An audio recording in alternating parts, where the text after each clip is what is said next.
Hello friends, इस video में आपको बताऊंगा कि इंस्टॉलेशन करने के लिए हमें कौन कौन से टूल्स की ज़रूरत पड़ती है। स्टेप बाय स्टेप हमें कौन कौन से टूल्स की ज़रूरत पड़ती है जिससे हम प्रॉपर इंस्टॉलेशन कर सकते हैं।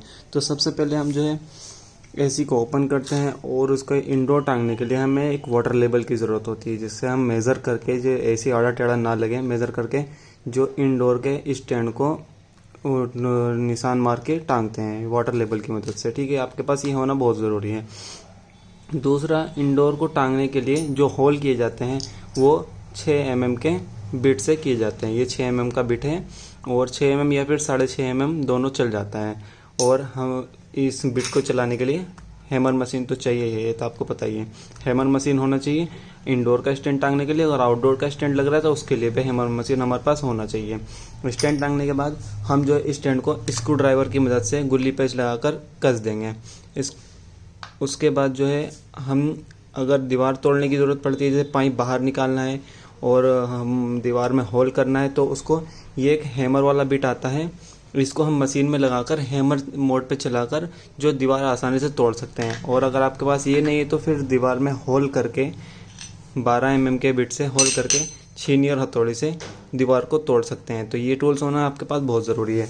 उसके बाद आउटडोर का स्टैंड टांगने के लिए हमारे पास 12 mm का बिट होना चाहिए। 12 या 14 mm का बिट होना बहुत ज़रूरी है, क्योंकि फास्टनर जो होते हैं वो 12 या 14 mm के बिट से ही लगते हैं आउटडोर के स्टैंड टांगने के लिए। और आउटडोर के स्टैंड टांगने के लिए आपके पास स्पैनर रिंच होना चाहिए 12-13 का, और एक टी रिंच भी होना बहुत ज़रूरी है। ठीक है, उसके बाद जो है हमने आउटडोर टांग दिया, और उसके बाद हम अगर फ्लेयर बनाने की ज़रूरत है तो हम फ्लेयर बनाने के लिए फ्लेयरिंग टूल का यूज़ करते हैं। ये भी होना आपके पास बहुत ज़रूरी है। फ्लेयरिंग टूल जिससे ये दोनों होता है।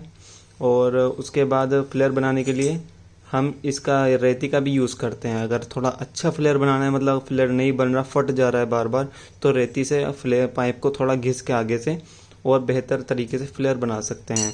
और ये पाइप कटर का यूज़ किया जाता है। अगर हमें पाइप कहीं बढ़ाना है तो उसके लिए पाइप कटर, मतलब पाइप काटना, जहाँ जहाँ भी आपको पाइप काटने की ज़रूरत पड़ी तो पाइप कटर होना आपके पास बहुत ज़रूरी है। उसके बाद ये सुम्बी है, इसका यूज़ हम तब करते हैं जब हमें पाइप कहीं बढ़ाना है। जैसे एसी इंस्टॉल किया और 10 फीट एसी के अंदर पाइप आता है, कॉपर पाइप, और हमें 15 फीट दूर पर उसका आउटडोर लगाना है, तो हम इसके मदद से एक तरफ पाइप में चौड़ा करके उसको ब्रेजिंग करके वेल्ड करते हैं ताकि पाइप हम बढ़ा सकें। ठीक है, वेल्ड करने के लिए आपके पास ब्लू लैंप होना चाहिए, ब्लू लैंप और एक वेल्डिंग रॉड, या फिर आप ये जो बत्ती आती है, मतलब जो ऑक्सीजन और नाइट्रोजन से चलता है, वो होनी चाहिए। बाकी ये भी एक अच्छा है, छोटा है, और इससे अच्छी तरीके से वेल्ड हो जाता है पाइप पे। ठीक है, ये आपके पास होना तो बहुत ज़रूरी है। उसके बाद जो है आउटडोर और इंडोर के नट को कसने के लिए, कनेक्शन करने के लिए कॉपर पाइप का आपके पास ये रिंच होना चाहिए। एडजस्टेबल रिंच इसको बोलते हैं। ठीक है, एडजस्टेबल रिंच से हम जो आउटडोर इंडोर के पाइप को कस देंगे। उसके बाद मतलब अगर पाइप एडजस्ट करना है तो ये पाइप बेंडर है, ये इनर पाइप बेंडर इसको बोलते हैं, यानी कि पाइप के अंदर ये यहाँ से डाल दिया जाता है, और पाइप को हम अगर मोड़ते हैं तो पंच न होने का खतरा कम रहता है, यानी कि वो पंच नहीं हो पाता, आराम से मुड़ जाता है। ये मैंने गोला बनाया हुआ है, बाकी ये खुल जाता है पूरी तरीके से। ये मैं आपको दिखा देता हूँ। इस तरीके से मतलब एक खुल के एक लंबा स्प्रिंग सा होता है और इसके पाइप के अंदर डाल दिया जाता है। उसके बाद हम पाइप का कनेक्शन करने के बाद एलन की मदद से जो आउटडोर के की नट को, मतलब की वॉल को खोल देते हैं। हमारे पास एलन की 4 और 5 का होना बहुत ज़रूरी है, क्योंकि ये ज़्यादातर हमें मिलता है ऐसी लाइन में, 1 टन 1.5 टन 2 टन में, ये 4 और 5 का एलन की। ठीक है, तो इन्हीं सब टूल्स की मदद से हम पूरा एक इंस्टॉलेशन बेहतर तरीके से कर सकते हैं। और बेसिक टूल तो आपको पता ही है, जैसे कि हम अगर पाइप दीवार से चिपकाना है तो ये इसको काजू पिन बोलते हैं, इससे हम पाइप को ठोक कर दीवार से एकदम चिपका के ले जा सकते हैं। और वायरिंग टेप, ये सब चीज़ होना आपके पास बहुत ज़रूरी है। और सबसे मेन बात, हमें लट्टू पेंचकस इसको बोलते हैं, छोटा पेंचकस, इसका भी यूज़ हमारा बहुत मतलब बहुत यूज़फुल है ये भी। और काफ़ी जगह जहाँ पे हम इसको नहीं लगा सकते वहाँ पे लट्टू पेंचकस को लगा सकते हैं। और इसका ये आपको पता है, प्लायर बोलते हैं इसको, प्लास प्लायर बोलते हैं, ये भी हमें बहुत यूज़ आता है, ये भी आपके पास होना बहुत ज़रूरी है। तो अगर ये टूल्स आपके पास रहेंगे तो आप बेहतर तरीके से एक इंस्टॉलेशन कर पाएंगे।